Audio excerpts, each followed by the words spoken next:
Hello everyone, welcome to daily classes, our online YouTube channel. मेरा नाम विशाल है। आज के सेशन में हम पॉलिटी के टॉप 25 क्वेश्चंस देखेंगे जो एसएससी वगैरह एग्जाम्स में आ रखे हैं। और पिछली वीडियोस में मैंने कुछ पॉलिटी के आर्टिकल 20 और कुछ एमसीक्यू करा रखे हैं। आप उसका लिंक जो है डिस्क्रिप्शन बॉक्स में जाकर देख सकते हैं। आज के सेशन में हम लोग पहला क्वेश्चन देखते हैं। पहला क्वेश्चन लिखा है, संविधान के आर्टिकल 51 में क्या मेंशन है या किसके बारे में बताया गया है। आपने सुना होगा, जैसे अगर मैं बात करूं संविधान के पार्ट 1 की, जिसे हम भाग 1 कहते हैं, पार्ट 1 में आर्टिकल 1 से लेकर 4 तक मेंशन या 1 से लेकर 4 तक की बात की गई है। फिर आते हम लोग पार्ट 2 में। पार्ट 2 जो है हमारा आर्टिकल 5 से लेकर 11 तक है। फिर आते हैं हम पार्ट 3 में, आर्टिकल 12 से लेकर 35 तक है। फिर आता है पार्ट 4। पार्ट 4 अगर हम देखेंगे तो पार्ट 4 जनरली हमारा आर्टिकल 36 से लेकर 51 तक है। अब सवाल ये कि है क्या पार्ट 1 में, पार्ट 2 में, पार्ट 3 में, पार्ट 4 में। पार्ट 1 की मैं बात करूं तो इसमें यूनियन एंड स्टेट्स की बात की जाती है। जैसे एक डेफिनेशन बनती है, India that is Bharat shall be a union of states, है ना। भारत जो है वो राज्यों का संघ होगा। तो ऐसा कुछ पार्ट 1 में लिखा हुआ है। सिटीजनशिप की बात करूं, मैं नागरिकता की बात करूं, सिटीजनशिप या नागरिकता के बारे में पार्ट 2 में बताया गया है। पार्ट 3 में बताया गया फंडामेंटल राइट्स के बारे में, मौलिक अधिकार के बारे में। टोटल हमारे मौलिक अधिकार इस समय कितने हैं? 6। पार्ट 4 में मैं बात करूं, पार्ट 4 जो हमारा है वो है डीपीएसपी, राज्य के नीति निदेशक तत्व, है ना। फंडामेंटल राइट और डीपीएसपी में फर्क की बात करूं, क्या अंतर है दोनों में। फंडामेंटल राइट जो है, आप ऐसे भी कह सकते हैं, व्यक्ति के ये ऐसे अधिकार हैं जो आपसे छीने नहीं जा सकते। और डीपीएसपी की मैं बात करूं, ये राज्य के कुछ कर्तव्य है कि राज्य या अपने क्षेत्र को, कोई भी सरकार अपने क्षेत्र को या उसके वेलफेयर के लिए क्या क्या प्रावधान कर सकती है, ऐसा सारा कुछ लिखा हुआ है डीपीएसपी में 36 से 51 तक। अगर हमें फंडामेंटल राइट की कोई भी चीज़ नहीं मिलती है, कोई भी हमारे 6 अधिकार में से कोई भी अधिकार छीना जा रहा है, उसके खिलाफ हम कोर्ट में जाके अपील कर सकते हैं। लेकिन डीपीएसपी में कोई भी अगर प्रावधान, जैसे मान लीजिए कोई चीज़ नहीं मिल रही है, या हम ये कहें कि डीपीएसपी में कोई बात लिखी है, जैसे आर्टिकल 40 में पंचायती के बारे में बात की गई है। अगर मैं बात करूं आर्टिकल 36 से 51 तक कोई भी लिखी गई बात के तहत हम अगर कोर्ट में जाके चैलेंज करते हैं तो ऐसा नहीं कर सकते, क्योंकि डीपीएसपी एक सरकार के कर्तव्य और फर्ज हैं। अब सवाल पूछा है 51 का ए, आर्टिकल 51 का ए जो बात करता है हमारे फंडामेंटल ड्यूटीज की, है ना। फंडामेंटल राइट जो है वो हमें मिलेंगे, हमसे छीने नहीं जाएंगे। डीपीएसपी सरकार हमारे लिए, जनता के लिए क्या क्या कर्तव्य या जनता के लिए क्या क्या काम कर सकती है, वो डीपीएसपी है। फंडामेंटल ड्यूटी, नागरिकों के क्या कर्तव्य हैं, जैसे एज अ सिटीजन हमारे क्या कर्तव्य हैं, नागरिकों के ड्यूटी या कर्तव्य को हम लोग कहते हैं फंडामेंटल ड्यूटी। इनकी संख्या अगर पूछेगा कि फंडामेंटल ड्यूटीज टोटल कितनी है, तो वर्तमान में फंडामेंटल ड्यूटीज है हमारी 11। पहले 10 हुआ करती थी। सरदार स्वर्ण सिंह समिति के द्वारा हमारी फंडामेंटल ड्यूटीज को जोड़ा गया और इस समय हमारी 11 फंडामेंटल ड्यूटी हैं। मतलब एज अ सिटीजन हमारे क्या कर्तव्य हैं, ये सब फंडामेंटल ड्यूटी या मौलिक कर्तव्य में बात की गई है। तो ये पूछा है आर्टिकल 51 का ए किसकी बात करता है? मौलिक अधिकार की तो बात नहीं करता है, क्योंकि यह है 12 से 35 तक। और नागरिकों के कर्तव्य यही लिखा है 51 के ए में। बाल अधिकार मतलब बच्चों के संरक्षण के लिए अधिकार। जैसे हम लोग आर्टिकल पढ़ेंगे 23-24 के बारे में पढ़ेंगे तो उसमें भी आएगा, जैसे बालाश्रम आता है कि आप छोटे बच्चों से काम नहीं करा सकते, है ना। जैसे 14 वर्ष से कम आयु के बच्चों से हम किसी फैक्ट्री में, कंपनी में कार्य नहीं करा सकते। और बंधुआ मजदूरी सुना होगा आपने, आप जबरदस्ती किसी से काम नहीं करा सकते। ये सारा चीजें हैं। मानवाधिकार वो होते हैं ऐसे अधिकार, ह्यूमन राइट इंग्लिश में कहते हैं मानवाधिकार, ऐसे अधिकार जो बच्चे को जन्म से ही मिलने शुरू हो जाते हैं, उसको बोलते हैं हम लोग मानवाधिकार। जैसे स्वतंत्रता का अधिकार, ये सब मानवाधिकार है, ह्यूमन राइट। पहले क्वेश्चन का फर्स्ट ऑप्शन बिल्कुल राइट है, fundamental right of, sorry second option right है, citizen of, duties of citizens. इसका दूसरा वाला ऑप्शन सही है। आइए हम दूसरा क्वेश्चन देखते हैं। दूसरा क्वेश्चन क्या है? निम्नलिखित में से कौन भारत के संविधान का संरक्षक है? इसने बोला संविधान का संरक्षक। संविधान का संरक्षक का मतलब, जैसे हमारे संविधान में टोटल आर्टिकल की बात की जाए तो टोटल आर्टिकल है 395। भाग की मैं बात करूं, पार्ट्स की मैं बात करूं तो हम पढ़ते हैं टोटल पार्ट्स 22। कई जगह पे आपको 25 मिलेगा। वो 25 इस बिहाफ पर होता है कि जैसे आर्टिकल 14 का ए है तो 14 अलग काउंट करेंगे और 14 का ए, इस बिहाफ पर हमारे टोटल कितने हो जाएंगे पार्ट्स 25 और टोटल आर्टिकल्स कितने हैं 395। क्वेश्चन ये पूछा है जैसे हमारे संविधान में जितनी भी चीजें लिखी हैं, और कभी ऐसा होता है कि संविधान में कुछ चीजें मेंशन नहीं है, संविधान की व्याख्या करने के लिए कौन आता है, संविधान को एक्सप्लेन करने के लिए कौन आता है, या संविधान को एक्सप्लेन कौन करता है, तो हमारा कोर्ट है ना, हाई कोर्ट, सुप्रीम कोर्ट जो है संविधान की व्याख्या कर सकते हैं। कई बार ऐसा होता है जो चीज संविधान में नहीं लिखी है उसकी जानकारी या उसके बारे में नॉलेज जो है वो कोर्ट देती है। पूछा यह है हमारे संविधान का संरक्षक कौन है, हमारा संविधान जो है किसके संरक्षण में है या कौन इसकी रक्षा कर रहा है। इसका डी वाला ऑप्शन सही है, भारत का सर्वोच्च न्यायालय, the supreme court of India. हमारे सुप्रीम कोर्ट की स्थापना हुई थी 28 जनवरी 1950 को। आज हमारा जो सुप्रीम कोर्ट है वो दिल्ली में है। पहले हम पढ़ते थे सुप्रीम कोर्ट सबसे पहले 1773 के रेगुलेटिंग एक्ट द्वारा, 1773 का रेगुलेटिंग एक्ट आया था, और वर्ष पूछेगा तो 1774। स्थापना वर्ष पूछेगा सुप्रीम कोर्ट भारत में सबसे पहले कहाँ बना था, तो कलकत्ता में 1774 में। लेकिन यहाँ पे मैंने बोला जो आज का हमारा सुप्रीम कोर्ट है वो 28 जनवरी 1950 को इसकी स्थापना हुई थी। हमारे सुप्रीम कोर्ट में वर्तमान में 34 जज हैं। इसको लिखा 33+1 जाता है क्योंकि 33 अन्य जज होते हैं और एक होता है भारत का सीजेआई। इस सीजेआई की नियुक्ति और अन्य जजों की नियुक्ति भारत का राष्ट्रपति करता है। हाँ, और 33+1 जज, जैसे टोटल 34 जज हो गए। आज सुप्रीम कोर्ट में इतने जज हैं, है ना। पूछा है भारत के संविधान का संरक्षक, तो इसका डी वाला ऑप्शन या चौथा ऑप्शन राइट होगा, भारत का सर्वोच्च न्यायालय। नेक्स्ट सवाल है तीसरा, भारतीय संविधान में कल्याणकारी राज्य के विचार में निहित है वेलफेयर स्टेट। जैसे मैंने अभी आपको बताया जो हमारी फंडामेंटल राइट है 12 से 35 तक है, इसके जितने भी हमारे मौलिक अधिकार हैं 6। और अगर मैं बात करूं डीपीएसपी की, तो डीपीएसपी आर्टिकल शुरू होते हैं 36 से लेकर 51 तक, है ना। डीपीएसपी का मतलब होता है directive principles of state policy, Hindi में कहते हैं नीति निदेशक तत्व। नीति निदेशक तत्व, अब इसका मतलब क्या होता है, नीति निदेशक तत्व का मतलब होता है, जैसे मैंने बात की पंचायत की बात कर लो, पशुपालन की बात करूं, सरकार के क्या कर्तव्य हैं। आर्टिकल 36 से 51 तक हम पढ़ते हैं कि सरकार के क्या क्या कर्तव्य हैं, अपनी जनता के लिए क्या क्या काम कर सकती है। जैसे कोई वैकेंसी निकाल सकती है, लोगों को रोजगार के लिए बहुत सारे प्रावधान कर सकती है। आजकल गांव में आपने सुना होगा पशुपालन कर सकते हैं, कृषि कर सकते हैं, पशुपालन कर सकते हैं, डेयरी का प्रावधान है एक, है ना। और जैसे आर्टिकल 50 पढ़ेंगे, कार्यपालिका और विधायिका या न्यायपालिका को अलग कर दिया गया है। और अगर मैं बात करूं आर्टिकल 40 में पंचायत की बात की गई है। तो ये सारे के सारे सरकार के कर्तव्य हैं, फर्ज हैं कि अपने जनता के लिए क्या क्या कल्याणकारी काम कर सकती है। ये सारा कुछ लिखा है हमारे डीपीएसपी में।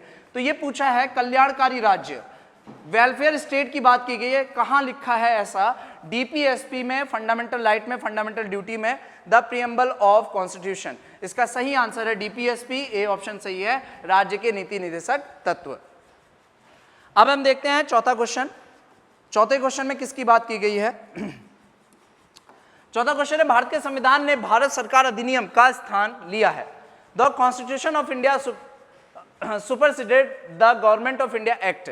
मतलब आप ये सीधे समझ सकते हैं, भारत के संविधान ने भारत शासन अधिनियम का स्थान लिया है। आपने सुना होगा एक एक्ट आया था ब्रिटेन से पास होकर, कह सकते हैं, जिसे हम कहते हैं गवर्नमेंट ऑफ इंडिया एक्ट, जिसे हम कहते हैं गवर्नमेंट ऑफ इंडिया एक्ट।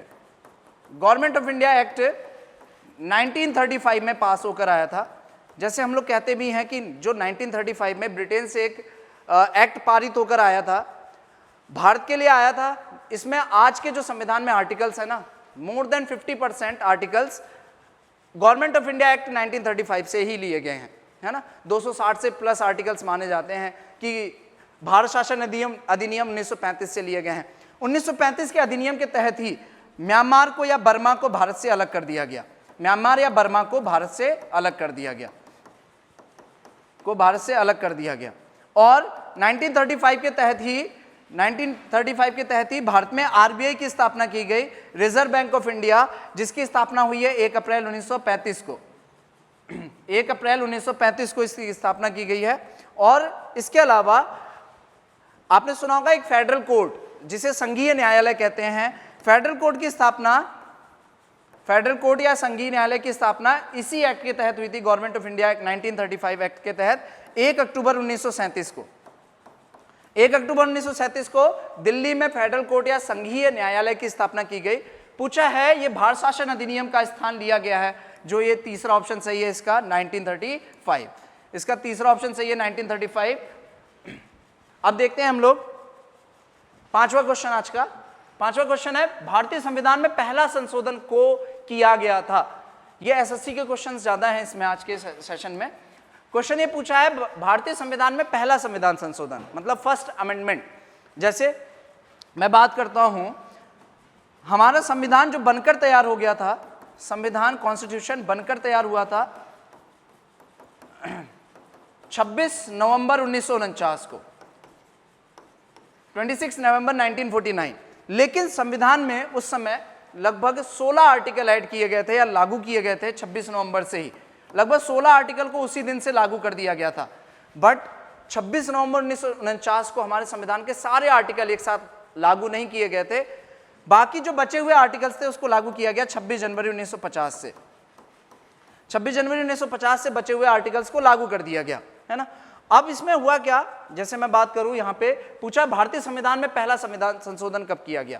हमारे संविधान में जो टोटल आर्टिकल्स हैं 395, अगर हमें इसमें से कोई भी आर्टिकल ऐड करना है, कोई आर्टिकल अगर ऐड करना है या कोई आर्टिकल रिमूव करना है, कोई भी आर्टिकल रिमूव करना है या ऐड करना है, तो आपको संविधान में कराना पड़ेगा संशोधन, कॉन्स्टिट्यूशनल अमेंडमेंट एक्ट। संविधान में संशोधन कराना पड़ेगा।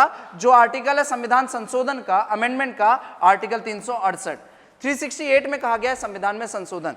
तो ये पूछा है सबसे पहला संविधान संशोधन कब किया गया था। जैसे अगर मैं बात करूं, हमारे संविधान में शुरुआत में 8 अनुसूची थी, 8 स्केड्यूल थे, 8 अनुसूचियां थी। और हमने क्या किया, आज देखोगे वर्तमान में प्रेजेंट में हमारे पास 12 अनुसूचियां हैं, टोटल 12 अनुसूची हैं। आज के टाइम में 12 अनुसूचियां हैं। पहले हम लोग पढ़ते थे कि 8 अनुसूचियां हैं। तो 8 अनुसूची को 12 होने में संविधान में संशोधन कराया गया। पहला संविधान संशोधन फर्स्ट CAA, पहला संविधान संशोधन 1951 में हुआ था। और इसी 1951 के एक्ट के तहत या अमेंडमेंट के तहत हुआ क्या, सबसे पहला संविधान संशोधन 1951 में कराया गया, जिसके तहत 9वीं अनुसूची को ऐड कर दिया गया, 9th स्केड्यूल को ऐड कर दिया गया। तो वर्तमान में हमारी 12 अनुसूची हैं। 9वीं अनुसूची को जोड़ा गया था पहले संविधान संशोधन द्वारा। उस समय जवाहरलाल नेहरू की सरकार थी। और इसका पूछा है पहला संविधान संशोधन वर्ष, तो इसका पहला ऑप्शन बिल्कुल राइट है, जो लिखा हुआ है वर्ष 1951। 1951 में सबसे पहला अमेंडमेंट एक्ट हुआ था। नेक्स्ट सवाल देखते हैं, छठा। संविधान की अनुसूची 7 के तहत शिक्षा विषय किस सूची के अंतर्गत आता है। एजुकेशन पूछा है, किस सब्जेक्ट या एजुकेशन किस पार्ट में आएगा या किस लिस्ट में आएगा, स्टेट लिस्ट में, सब लिस्ट में, यूनियन लिस्ट में या कॉन्करेंट लिस्ट में। देखो एजुकेशन की मैं बात करूं, शिक्षा हमारे देश में जैसे कौन किस पे काम करेगा, है ना, जितने सब्जेक्ट हैं उसको 3 भागों में बांट दिया गया है, पावर्स को कह सकते हो, या 3 लिस्ट बनाई गई हैं। 3 लिस्ट में कौन कौन सा आता है, एक आपने सुना होगा यूनियन लिस्ट, संघ सूची इंग्लिश में बोलते हैं। दूसरा आता है स्टेट लिस्ट, हिंदी में इसको हम लोग बोलते हैं राज्य सूची। तीसरा आता है कॉन्करेंट लिस्ट, यह है शक्तियों का बंटवारा, डिस्ट्रीब्यूशन या division of powers, division of powers, division of powers, इसको आप कह सकते हैं शक्तियों का बंटवारा। डिवीजन ऑफ पावर की मैं बात करूं, पूछेगा कौन से अनुसूची में है, शक्तियों का बंटवारा कौन से अनुसूची में है, कौन से स्केड्यूल में है, तो अनुसूची वो है 7 के तहत शक्तियों का बंटवारा कर दिया गया है। कैसे शक्तियों का बंटवारा, जैसे मैंने कहा एजुकेशन पर कौन कानून बनाएगा, केंद्र सरकार बनाएगी, स्टेट मतलब राज्य सरकार बनाएगी, कॉन्करेंट मतलब समवर्ती हिंदी में बोलते हैं हम लोग। समवर्ती का मतलब होता है स्टेट और यूनियन दोनों मिलकर, स्टेट प्लस यूनियन दोनों मिलकर कानून बनाएंगी, ये होता है समवर्ती सूची, कॉन्करेंट लिस्ट। तो पूछा है इसमें से एजुकेशन किस टॉपिक में जाएगा या किस लिस्ट में जाएगा। अगर मैं बात करूं पुलिस की, पुलिस के लिए कानून बनाएगी स्टेट गवर्नमेंट, है ना। लोकल गवर्नमेंट की मैं बात करूं, जैसे ग्राम पंचायत वगैरह होती हैं, इसके लिए भी कानून बनाएगी स्टेट गवर्नमेंट। जैसे मैं बात करूं रेलवे के लिए कौन कानून बनाएगा, यूनियन, मतलब ये यूनियन का विषय है या यूनियन का लिस्ट है। सवाल यह है कॉन्करेंट में या शिक्षा किस में जाएगा, शिक्षा जो जाएगा वो समवर्ती सूची में जाएगा, क्योंकि एजुकेशन को कॉन्करेंट लिस्ट में रखा गया है। वर्तमान में अगर मैं बात करूं यूनियन लिस्ट में कितने सब्जेक्ट हैं, 100 हैं। स्टेट के मैं बात करूं 61 है, और कॉन्करेंट में देखूं मैं, इसमें 100 सब्जेक्ट हैं, इसमें 61 सब्जेक्ट हैं, और इसमें है हमारे कॉन्करेंट लिस्ट में 52 हैं। अलग अलग साइड पे अलग अलग बुक में देखोगे ये लिस्ट आपको आगे पीछे दिख सकती है। नेक्स्ट देखते हैं हम लोग 7वां क्वेश्चन। 11 दिसंबर 1946 को भारत की संविधान समिति के अध्यक्ष के रूप में किसे चुना गया। आपने सुना होगा संविधान सभा, जो हमारी संविधान का निर्माण किया, जिसने हमारा संविधान का निर्माण किया वो है संविधान सभा। संविधान सभा की बैठक हुई थी, सबसे पहली बैठक जो हुई थी संविधान सभा की, फर्स्ट सिटिंग जो हुई थी हमारी संविधान सभा की, फर्स्ट सिटिंग हुई थी 9 दिसंबर 1946 को, 9 दिसंबर 1946 को सबसे पहली बैठक हुई थी।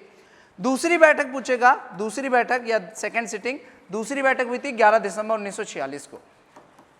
अब कभी कभी एग्जाम में ये पूछ लेता है कि सबसे पहली जो बैठक हुई थी उसके अध्यक्ष कौन बनाए गए थे। देखिए कोई भी सभा बैठेगी तो उसका एक लीडर जरूर होना चाहिए जो वहाँ की सभा को संबोधित कर पाए और क्या डिसीजन है सब कुछ देख पाए, इसके लिए एक अध्यक्ष चुना जाता है। तो पहली जो बैठक हुई थी 9 दिसंबर 1946 को, इसके सबसे पहले जो हेड बनाए गए थे उनका नाम है डॉक्टर सच्चिदानंद सिन्हा। डॉक्टर सच्चिदानंद सिन्हा को पहली संविधान सभा की बैठक में अध्यक्ष चुन दिया गया, डॉक्टर सच्चिदानंद सिन्हा को। लेकिन ये अस्थायी थे, टेम्पररी थे, इनको अस्थायी रूप से बनाया गया था। लेकिन जो दूसरी बैठक हुई उसमें परमानेंट रूप से एक को सदस्य या अध्यक्ष बना दिया गया जिनका नाम है डॉक्टर राजेंद्र प्रसाद। तो संविधान सभा की दूसरी बैठक में परमानेंट रूप से एक को वहां का अध्यक्ष बना दिया गया जिनका नाम है डॉक्टर राजेंद्र प्रसाद। पूछा गया है 11 दिसंबर 1946 को भारत की संविधान समिति के अध्यक्ष के रूप में किसे चुना गया। ए ऑप्शन सही है, डॉक्टर राजेंद्र प्रसाद। नेक्स्ट सवाल देखते हैं, क्वेश्चन 8 है, भारतीय संविधान की किस अनुसूची में भाषा के बारे में विवरण किया गया है। अगर मैं बात करूं हमारे संविधान में कितनी भाषाओं को मान्यता है, शुरुआत में हमारे संविधान में 14 लैंग्वेजेस को, भाषाओं को मान्यता थी। स्टार्टिंग की मैं बात करूं तो 14 भाषाओं को मान्यता थी। एक भाषा और जोड़ दी गई जिसे हम कहते हैं सिंधी, सिंधी को जोड़ दिया गया तो टोटल 15 भाषाओं को मान्यता मिल गई। उसके बाद 15 के बाद 3 और जोड़ी गई, 15 और 3 टोटल हो जाएंगी 18। उसके बाद 4 भाषाओं को और मान्यता मिल गई, टोटल हो जाएंगी 22। तो वर्तमान में कितनी भाषाओं को मान्यता है हमारे संविधान में, 22 भाषाओं को मान्यता है। 22 भाषाओं का मतलब जैसे संविधान में कोई भी चीज लिखकर पेश करना हो गया, कोई भी ऑफिशियल काम है इन 22 भाषाओं में से कर सकते हैं। लेकिन इन 22 भाषाओं में इंग्लिश को शामिल नहीं किया गया है, इंग्लिश या अंग्रेजी को शामिल नहीं किया गया है। बाकी हिंदी है ना, तेलुगु है, नेपाली है, कोंकणी है, और ये सारी भाषाओं को हमने संविधान के 22 भाषाओं में शामिल किया है। तो ये पूछ रहे किस अनुसूची में, किस शेड्यूल में है हमारी 22 भाषाएं। इसका सही आंसर होगा दूसरा ऑप्शन, दूसरा ऑप्शन इसका राइट होगा। 8वीं अनुसूची में 22 भाषाओं का वर्णन है। ये जो 3 भाषाएं कौन कौन सी हैं इसको मैं आगे वाले क्वेश्चन में बताता हूं। और ये 4 भाषाएं कौन कौन सी हैं, कौन से संविधान संशोधन द्वारा जोड़ा गया, आगे वाली क्लास उसमें पढ़ते हैं हम लोग। नेक्स्ट सवाल देखते हैं, संविधान सभा के संवैधानिक सलाहकार कौन थे। जैसे संविधान सभा की जब बैठक होती थी तो एक व्यक्ति इनमें से है जो जब भी संविधान सभा की बैठक होती थी तो उसमें सलाह देते थे, वो अपनी राय रखते थे। कभी विवाद हो जाता था, जैसे मुस्लिम लीग हो गई और अन्य धर्म के लोग या अन्य बैकग्राउंड से या अन्य धर्म के लोग वहाँ पे शामिल होते थे, तो क्या होता था, लोगों में बहस हो जाती थी या कोई विवाद हो जाता था। तो ये क्या करते थे, अपनी तरफ से सलाह देते थे। पूछा है कि संवैधानिक सलाहकार कौन थे, सच्चिदानंद सिन्हा, के.एम. मुंशी, बी.एन. राव या टी.टी. कृष्णमाचारी। इसका तीसरा ऑप्शन सही है, बी.एन. राव। संवैधानिक सलाहकार हुआ करते थे, एडवाइजर हुआ करते थे हमारे संविधान सभा में या संविधान सभा के बैठक में। नेक्स्ट सवाल है, भारत के संविधान में उपराष्ट्रपति के पद का प्रावधान किस देश से लिया गया है।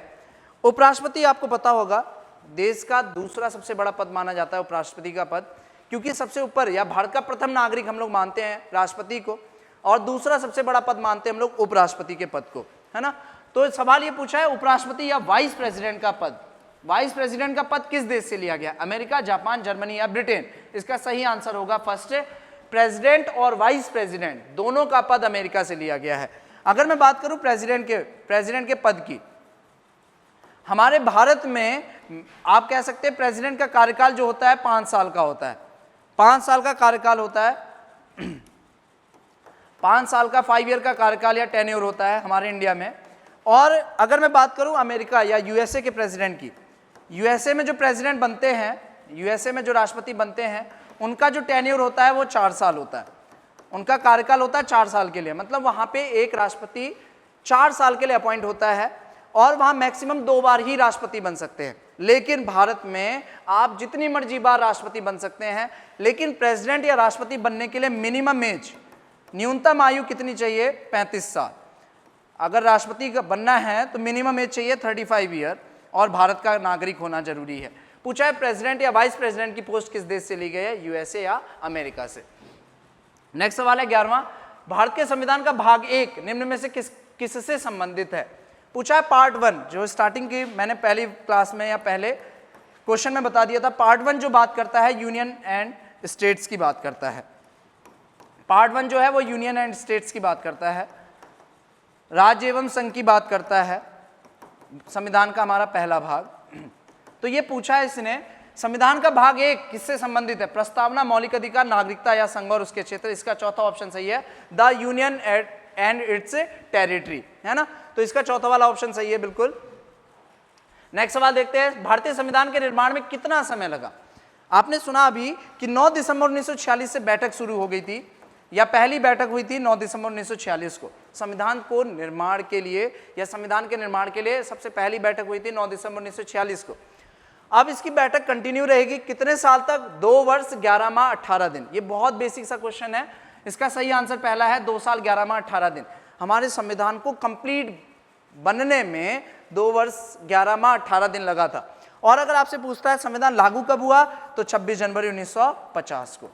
संविधान पूरी तरह से लागू कब किया गया? 26 जनवरी 1950 को। लेकिन बनकर कब तैयार हो गया था? इसको अप्लाई किया गया 26 जनवरी 1950 से इम्प्लीमेंट किया गया, बनकर तैयार हो गया था 26 नवंबर 1949 को। और जैसे हमारे देश के संविधान की मैं बात करूं, हमारे संविधान जो है, हमारे संविधान के बहुत सारी ऐसी चीज़ें हैं, जैसे प्रेसिडेंट की पोस्ट ले लो, वाइस प्रेसिडेंट की ले लो, इमरजेंसी पावर ले लो, है ना, और डीपीएसपी की बात करूं मैं, कहीं ना कहीं ये सारी चीज़ें हमने अन्य देशों से बोरो की है, उधार ली है। वहाँ के संविधान में जो चीज़ अच्छी लगी हमारे संविधान निर्माताओं ने उसको कॉपी कर लिया अपने संविधान में। हमारे देश का संविधान पूरे विश्व का सबसे बड़ा लिखित संविधान है।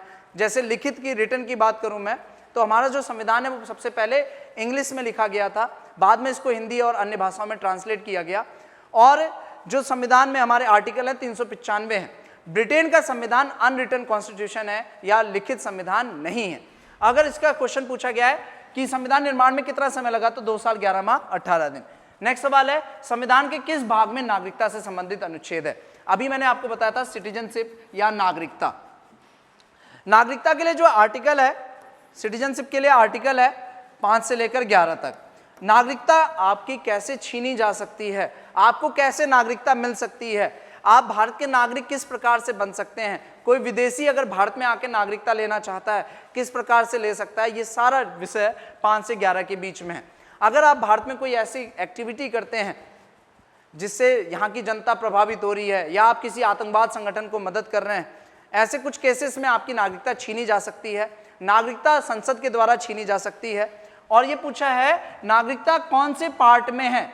आर्टिकल तो 5 से 11 है, लेकिन अगर पार्ट पूछता है तो पार्ट इसका 2 राइट है। ए वाला ऑप्शन इसका बिल्कुल सही है।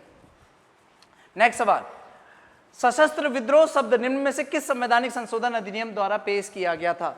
जैसे आपने सुना होगा इमरजेंसी, हिंदी में कहते हैं हम लोग इसको आपातकाल, इमरजेंसी। भारत में अब तक इमरजेंसी 3 बार लग चुकी है।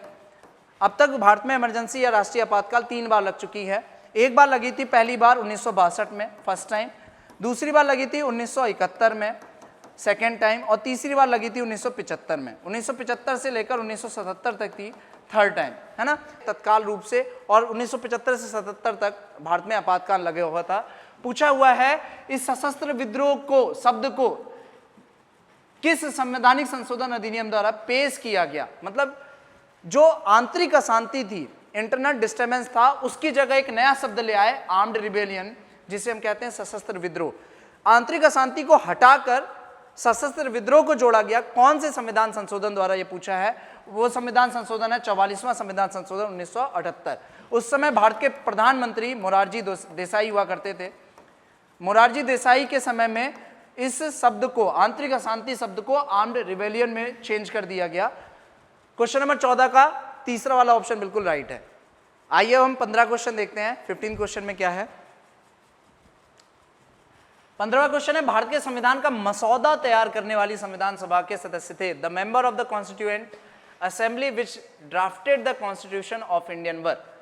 पूछा है nominated by British parliament, British संसद द्वारा मनोनीत, गवर्नर जनरल द्वारा मनोनीत, विभिन्न प्रांतों की विधानसभाओं द्वारा निर्वाचित, या भारतीय राष्ट्रीय कांग्रेस और मुस्लिम लीग द्वारा चुने गए। क्वेश्चन ये है, भारत के संविधान का मसौदा तैयार करने वाली संविधान सभा के सदस्य थे। जो हमारी संविधान सभा की पहली बैठक हुई थी 9 दिसंबर 1946 को, उसमें कितने मेंबर्स थे? अगर मैं बात करूं, हमारी संविधान सभा की बैठक में 389 मेंबर्स थे, 389 सदस्य थे। इसमें से कुछ प्रांतों से चुनकर आए थे, कुछ रियासतों से चुनकर आए थे, कुछ ब्रिटिशर्स की तरफ से चुनकर आए थे। क्वेश्चन ये पूछा है, ये सदस्यों का चुनाव या ये सदस्य कहां से चुन के आए थे?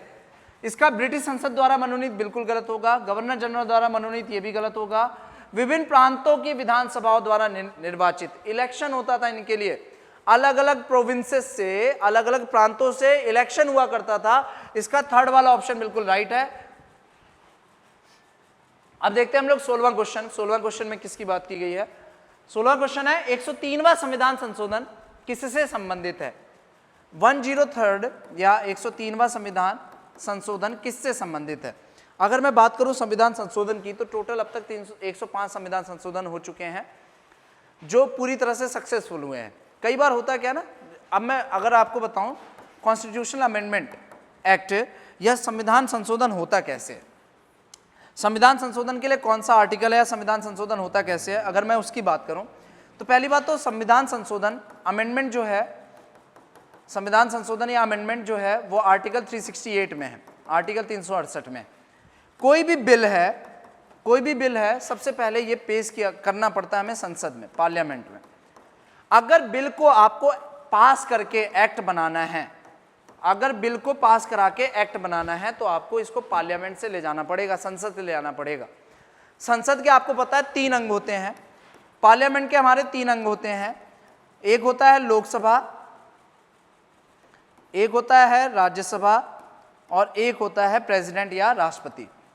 ये हमारे संसद के 3 अंग हैं। सरकार के भी 3 अंग होते हैं, संसद के भी 3 अंग हैं। संसद हमारी जो पार्लियामेंट दिल्ली में है उसके 3 अंग हैं, लोकसभा, राज्यसभा और राष्ट्रपति। होता क्या है, जो भी लगता है कि भारत में कोई ऐसा कानून लेकर आना है जो जनता के हित के लिए है, या कोई ऐसा कानून बना दिया पब्लिक वेलफेयर के लिए कह दिया या एनिमल्स के लिए कह दिया, कोई भी ऐसा कानून देश में परमानेंट रूप से लाना है, कोई भी कानून अगर परमानेंट रूप से लाना है तो आपको संविधान में संशोधन कराना पड़ेगा या संसद से बिल पास कराना पड़ेगा। संसद में बिल पास कराने का मतलब आपको लोकसभा से भी पास कराना पड़ेगा, राज्यसभा से भी पास कराना पड़ेगा और लास्ट में किससे साइन कराएंगे? राष्ट्रपति से। अगर लोकसभा से पास हो गया, राज्यसभा से पास नहीं हो पाया और राष्ट्रपति के पास आपने भेज दिया साइन होने के लिए, तो नहीं होगा। ऐसे लोकसभा से और राज्यसभा से दोनों से पास होना जरूरी है। हालांकि मनी बिल के केस में लोकसभा जरूरी है, लोकसभा से पास होना जरूरी है। राज्यसभा के पास आप 14 दिन के लिए भेज सकते हैं, 14 दिन के अंदर अगर जवाब नहीं दिया तो वो ऑटोमेटिक पास मान लिया जाता है। जनरली मैं जब नॉर्मल बिलों की बात करूं मैं, तो लोकसभा और राज्यसभा दोनों से पास कराना जरूरी है और राष्ट्रपति से साइन हो जाती है, तो वो बिल जो है, विधेयक जो है वो एक्ट बन जाता है, अधिनियम बन जाता है। तो क्वेश्चन ये पूछा है 103वां संविधान संशोधन किससे संबंधित है? 100 से लेकर 105 तक बहुत इंपॉर्टेंट हमारे संविधान संशोधन है, जिसमें से 103वां पूछा है। 103वां जो था आपने सुना होगा, ईडब्ल्यूएस को आरक्षण, ईडब्ल्यूएस को आरक्षण या रिजर्वेशन की बात की गई है। ईडब्ल्यूएस क्या है? जैसे आपने सुना होगा एससी को आरक्षण है, एसटी को आरक्षण है, ओबीसी को आरक्षण है। अब जनरल में भी कुछ लोग थे या जनरल में भी ऐसे लोग हैं जो बहुत ज़्यादा पिछड़े हैं, बहुत ज़्यादा परेशान है, या फिर ऐसे भी कह सकते हैं इकोनॉमिकली बहुत ज़्यादा पुअर हैं, गरीब हैं, तो उनके संरक्षण के लिए, वेलफेयर के लिए संविधान में क्या किया गया है? इन्हें भी आरक्षण दिया गया है। जनरल कास्ट के लोगों को भी, कुछ जो पिछड़े लोग हैं उनको भी आरक्षण दिया गया है और उसको कहा गया ईडब्ल्यूएस। तो ईडब्ल्यूएस का संविधान संशोधन जो पूछेगा वो 103वां संविधान संशोधन है।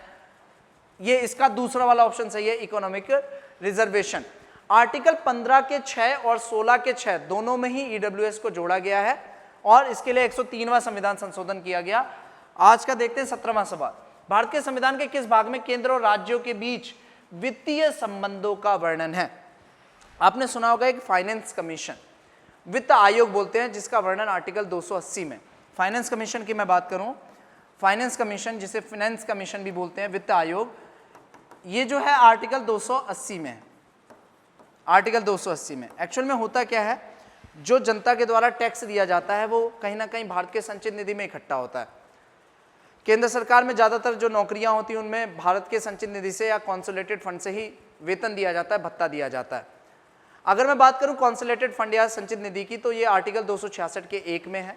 एक राज्य का फंड होता है और एक केंद्र का फंड होता है। फाइनेंस कमीशन क्या करता है, ये कहता है कि केंद्र अपने पास कितना पैसा रखेगी, राज्य को कितना पैसा देना होगा या केंद्र राज्य को कितना पैसा देगी। ये सब जो है एक तरह से सलाह के रूप में गठन किया गया है फाइनेंस कमीशन का, कि केंद्र और राज्य में पैसे का बंटवारा कैसे किया जाए, कितना पैसा अपने पास रखेगी। जैसे इस समय वर्तमान में 15th फाइनेंस कमीशन बनी है, 15वीं वित्त आयोग बनी है। 15वीं वित्त आयोग ने यह कहा कि यूनियन अपने पास, केंद्र सरकार अपने पास लगभग 58% पैसा रखेगी और स्टेट को लगभग 42% पैसा देगी।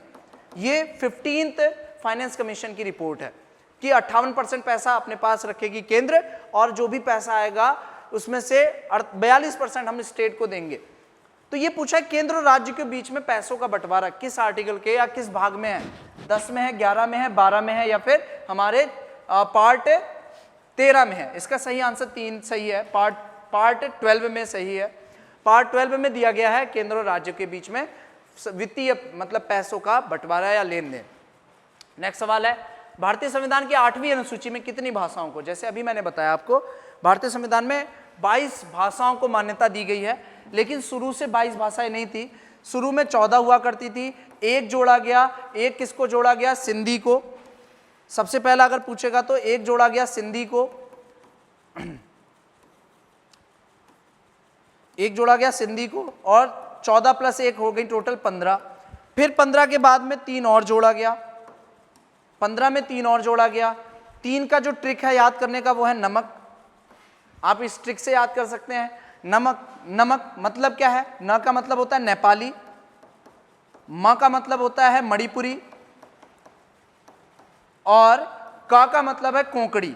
ये 3 भाषाएं जो हैं, ये 3 भाषाएं जोड़ी गई। 15 और 3 टोटल हो जाएंगी हमारी 18। लेकिन आप कहोगे वर्तमान में 18 लैंग्वेज नहीं है, वर्तमान में तो 22 हैं, 4 और जोड़ दी गई। 18 और 4 टोटल कितनी हो जाएंगी हमारी? 22। अब 4 के लिए भी एक ट्रिक है जिसे हम कहते हैं बोर्ड मास, है ना, ऐसे भी याद कर सकते हैं। 4 के लिए भी ट्रिक है बोर्ड मास। अब बोर्ड मास मतलब क्या है? बी मतलब है बोडो, डी मतलब है डोगरी, एम मतलब है मैथिली, बिहार साइड में ज्यादा बोली जाती है मैथिली, और एस का मतलब है हमारी संथाली। एस का मतलब है हमारा संथाली। तो ये 4 भाषाएं जो हैं हमारे संविधान में और जोड़ी गई। तो अगर मैं पूछूंगा, सबसे पहले 14 थी, 14 में एक जोड़ा, एक कौन सी जोड़ी? सिंधी। सिंधी को जोड़ा गया तो ये टोटल हो गई 15। 15 में 3 और जोड़ा हमने, 3 से जोड़ने के बाद 18 हो गई, 18 के बाद 4 और जुड़ी, टोटल कितनी हो गई? 22। इस 22 में इंग्लिश को मान्यता नहीं दी गई है। पूछा टोटल कितनी लैंग्वेज होंगी, इसका आंसर होगा 22। क्वेश्चन नंबर 19 देखते हैं, भारतीय संविधान का कौन सा भाग कल्याणकारी राज्य के आदर्श की घोषणा करता है?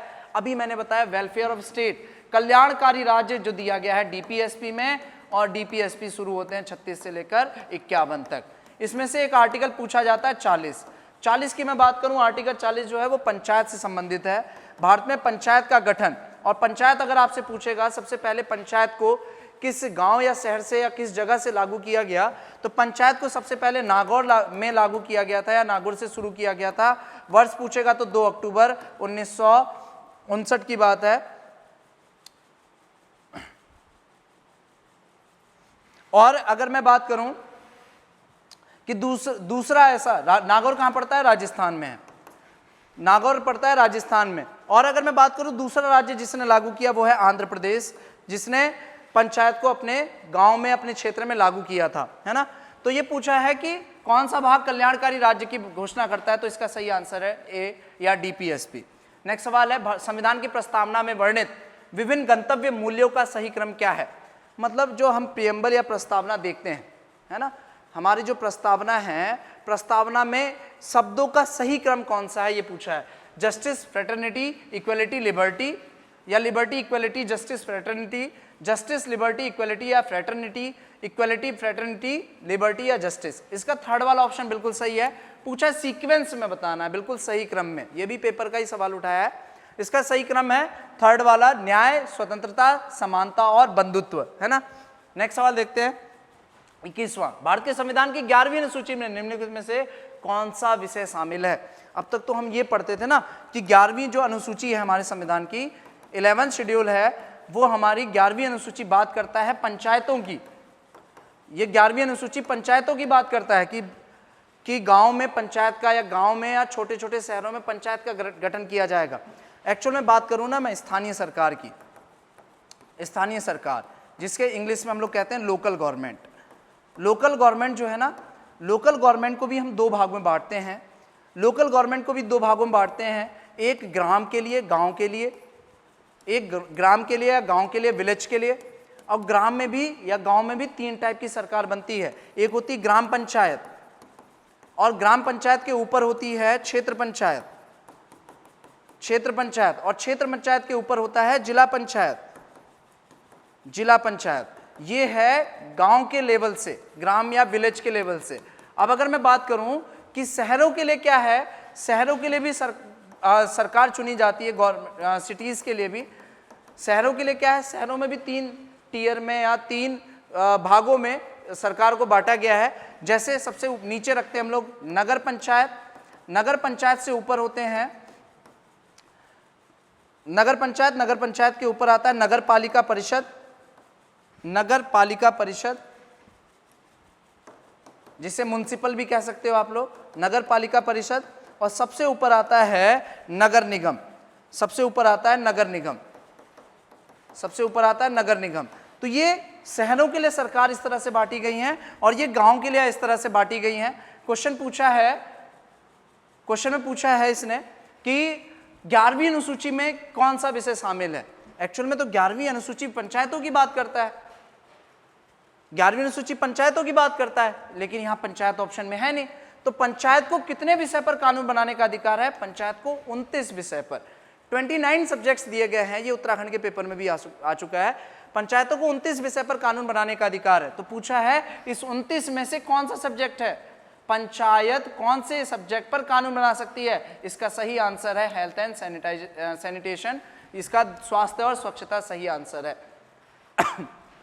नेक्स्ट सवाल देखते हैं 22वां, राष्ट्रपति द्वारा राज्यसभा में सदस्यों का नामांकन भारत के संविधान में किस देश से उधार लिया है। आपने सुना होगा राज्यसभा में राष्ट्रपति 12 सदस्यों को मनोनीत कर सकता है या नॉमिनेट कर सकता है। 12 सदस्य को मनोनीत कर सकता है, 12 सदस्यों को नॉमिनेट कर सकता है। मतलब ये लोग कहीं से इलेक्शन लड़कर नहीं आएंगे, इनको राष्ट्रपति अपनी इच्छानुसार राज्यसभा की मेंबरशिप या सदस्यता दे सकता है। ये स्पोर्ट्स से रिलेट हो सकते हैं, है ना, सोसाइटी मतलब समाज में कोई अच्छे काम कर रहे हो उनको भी रखा जा सकता है, समाज सेवा टाइप से। तो ये पूछा है ये वाला जो पद है वो किस देश से लिया गया है। ये पद लिया गया है आयरलैंड से, है ना। इसका सही आंसर है आयरलैंड। नेक्स्ट क्वेश्चन है 23वां, भारत के संविधान की डैश में संघ सूची, राज्य सूची और समवर्ती सूची का प्रावधान वर्णित है। मतलब इसमें पूछा है कौन सी जगह पर, अभी जो मैंने आपको बताया था 3 टाइप की लिस्ट होती है, यूनियन, स्टेट और कॉन्करेंट, संघ, राज्य और समवर्ती सूची। इसमें से पूछा है कि कहां पे लिखा हुआ है ये लिस्ट के बारे में। 88 में फर्स्ट शेड्यूल, मतलब पहली अनुसूची में। पहली अनुसूची में तो है नहीं भाई, है ना, राज्य की और क्षेत्र की, संघ की बात की गई है। आर्टिकल 352 जो है नेशनल इमरजेंसी की बात करता है, आर्टिकल 352 नेशनल इमरजेंसी की बात करता है, राष्ट्रीय आपातकाल की। इसका सही आंसर 4th वाला है, 7th शेड्यूल में बात की गई है संघ सूची, राज्य सूची और समवर्ती सूची। नेक्स्ट 24वां सवाल देखते हैं, किस संवैधानिक संशोधन अधिनियम द्वारा मतदान की आयु को 21 वर्ष से घटाकर 18 वर्ष कर दिया गया है। जैसे आपने सुना होगा इंडिया में कई जगह पे डायरेक्ट इलेक्शन और इनडायरेक्ट इलेक्शन की मैं बात करूं, जैसे एक होती है विधानसभा, लेजिस्लेटिव असेंबली, एक होती है विधानसभा लेजिस्लेटिव असेंबली कह सकते हैं, लेजिस्लेटिव असेंबली। विधानसभा के लोगों का जनता डायरेक्ट इलेक्शन करती है। जैसे हम लोग जनता हैं तो हम लोग डायरेक्ट इलेक्शन करेंगे, डायरेक्ट मतलब प्रत्यक्ष चुनाव करेंगे विधानसभा के लोगों का। हम लोग डायरेक्ट जनता हैं, 18 साल से अधिक उम्र हमारी है और हम किसी को भी वोट दे सकते हैं अपनी इच्छा अनुसार। 18 साल से अधिक उम्र होनी चाहिए। और अगर आप विधानसभा के मेंबर को चुनते हैं, है ना, हर क्षेत्र में विधायक या विधानसभा की सीट होंगी, विधानसभा के मेंबर को चुनते हैं तो ये डायरेक्ट इलेक्शन है। ये विधानसभा में से ही एक चुनकर आता है सीएम। भारत में एक क्या चुन के आता है, मुख्यमंत्री या सीएम। और अगर मैं बात करूं जनता अगर लोकसभा के मेंबर को वोट दे रही है, लोकसभा के सदस्य चुन रही है, तो ये भी एक तरह का डायरेक्ट इलेक्शन है, डायरेक्ट चुन रही है लोकसभा के मेंबर को। लोकसभा के मेंबर में से ही एक अपने आपस में क्या चुन दिया जाता है, पीएम, है ना। तो अब मेरे को ये बताना है कि जनता क्या सीएम को डायरेक्ट चुन रही है? नहीं, जनता ने विधानसभा के मेंबर को चुना और विधानसभा के मेंबर्स में से एक को, अपने में से एक हेड को, मुखिया को क्या बना दिया जाता है, सीएम। तो जनता सीएम को डायरेक्ट नहीं चुन रही है। अब मैं बात करूं यहां पे जनता लोकसभा के मेंबर्स को चुनेगी और लोकसभा के मेंबर्स में से ही एक को भारत का क्या बना दिया जाएगा, प्रधानमंत्री। ध्यान रहे, जरूरी नहीं कि विधानसभा का ही मेंबर होगा तब सीएम बन सकता है। विधान परिषद जो भारत के 6 राज्यों में है, चाहे विधान परिषद का मेंबर हो चाहे विधानसभा का मेंबर हो, दोनों में से किसी का भी सदस्य है वो अपने राज्य का क्या बन सकता है, सीएम। और अगर मैं बात करूं पीएम की, चाहे वो लोकसभा का मेंबर हो चाहे वो राज्यसभा का मेंबर हो, वो क्या बन सकता है, भारत का प्रधानमंत्री। पूछा क्या है, किस में या कौन से संविधान संशोधन द्वारा 21 वर्ष से 18 वर्ष को मतदान की एज कर दिया गया। पहले हम लोग मिनिमम 21 साल के होते तो वोट डाल सकते थे, अब ये प्रावधान नहीं है। अब हम 18 साल से ऊपर कोई भी व्यक्ति है वो वोट डाल सकता है। पूछा ऐसा कब किया गया, इसका सही आंसर चौथा वाला सही है, 61th कॉन्स्टिट्यूशनल अमेंडमेंट 1988, 61वां संविधान संशोधन 1988 में इसको क्या किया गया, लागू कर दिया गया। अब है हमारा लास्ट क्वेश्चन आज का, 25वां क्वेश्चन। 25वां क्वेश्चन है, भारत के संविधान में पंचवर्षीय योजनाएं की अवधारणा कहां से ली गई है? आपने सुना होगा 5 ईयर प्लान, पंचवर्षीय योजना। पंचवर्षीय मतलब 5 साल के लिए कोई योजना। जैसे चाहे राज्य का सीएम हो, चाहे भारत में प्रधानमंत्री हो, सरकार जो भी है वो यही सोचती है कि हम 5 सालों में जब तक हमारा कार्यकाल है हम कौन कौन से भारत के लिए, देश के लिए क्या क्या काम कर सकते हैं। ये 5 साल का एक प्लान तैयार किया जाता है जिसे हम कहते हैं पंचवर्षीय योजना। आपने सुना होगा सबसे पहले प्लानिंग कमीशन, जिसे हम कहते हैं योजना आयोग। योजना आयोग, ये सवाल कई बार आ चुका है, प्लानिंग कमीशन का गठन कब किया गया, योजना आयोग का गठन कब किया गया। तो वर्ष अगर आपसे पूछता है प्लानिंग कमीशन या योजना आयोग का, तो वो है 15 मार्च 1950। 15 मार्च 1950 प्लानिंग कमीशन को हटा दिया गया या इसकी जगह पे एक नया कमीशन ले आया गया है। आपने सुना होगा नीति आयोग, एक होता है नीति आयोग। प्लानिंग कमीशन को अपडेट करके नीति आयोग लाया गया। पूछेगा घोषणा तो 2014, नीति आयोग का लागू कब से किया गया, 1 जनवरी 2015 से। उस समय क्या अभी भी मोदी सरकार है, तो 1 जनवरी 2015 को नीति आयोग लागू कर दिया गया। किसका नाम बदलकर, योजना आयोग का नाम बदलकर। योजना आयोग में होता क्या था, प्लानिंग कमीशन में कोई भी अगर कानून बनता था, कोई भी योजना आती थी, वो हमेशा टॉप टू बॉटम बनती थी। कोई भी योजना अगर आई, केंद्र सरकार ने निकाली हो, तो हमेशा बनती कैसी थी, top to bottom. Top to bottom का मतलब है हमेशा केंद्र सरकार की तरफ से बनती आती थी योजना और वो क्षेत्र के लोगों के लिए बनती थी। इसमें नुकसान क्या था या क्या नेगेटिविटी थी, अगर मैं बात करूं, होता क्या था, जैसे हम लोग ग्रामीण क्षेत्र से हैं, शहरी क्षेत्र से हैं, छोटे छोटे क्षेत्रों से आते हैं, तो हमारे क्षेत्र की समस्याएं जो हैं वो केंद्र सरकार तक डायरेक्ट नहीं पहुंचती या केंद्र सरकार को डायरेक्ट पता नहीं होती है। योजना आयोग में क्या होता था, डायरेक्ट केंद्र सरकार ने जो कानून बनाना था, योजना लानी थी, बना दिया। क्षेत्र के लोगों को चाहे उसका कोई लाभ मिला हो ना मिला हो, ये सारी प्रॉब्लम थी योजना आयोग में। तो अभी क्या हुआ, 2015 से इसमें थोड़ा सा चेंजेस लाया गया और योजना आयोग को समाप्त करके एक नया आयोग बना था, नीति आयोग। इसमें एक प्लस पॉइंट ये था नीति आयोग में कि इसमें कोई भी योजना जो बनती थी वो हमेशा बॉटम से टॉप बनती थी। बॉटम से टॉप का मतलब होता है नीचे से ऊपर, मतलब क्षेत्र के लोगों की समस्या क्या है, स्थानीय लोकल गवर्नमेंट या स्थानीय लोगों की समस्या क्या है, उनको देखते हुए कोई भी योजना सरकार बनाती है। इससे होगा क्या, सरकार तो जो योजना है वो तो सरकार ही बनाएगी, लेकिन छोटे छोटे जो वर्ग हैं या क्षेत्र हैं उनको उसका लाभ मिल पाए पूरी तरह से, इसलिए नीति आयोग का फॉर्मेशन किया गया। 1 जनवरी 2015 से इसको लागू कर दिया गया। नीति आयोग को लाने के लिए संविधान में संशोधन कराने की जरूरत नहीं थी, ना ही संविधान में कुछ बदलाव करने की जरूरत थी, संविधान में संशोधन करने की जरूरत नहीं थी, ना ही ये वैधानिक अधिकार है ना ही संवैधानिक अधिकार है, ये सरकार के आदेश से बना है नीति आयोग, है ना। तो ये नीति आयोग का फॉर्मेशन पूछेगा तो 1 जनवरी 2015। आज की वीडियो में हम लोग इतना ही करते हैं। अगर आपको वीडियो पसंद आई हो तो लाइक करें, शेयर करें, सब्सक्राइब करें। और इसका राइट आंसर जो है हमारा पंचवर्षीय योजनाओं का, इसका किस देश से लिया गया है, इसका सही आंसर होगा रशिया। आज के सेशन में हम लोग इतना ही करेंगे।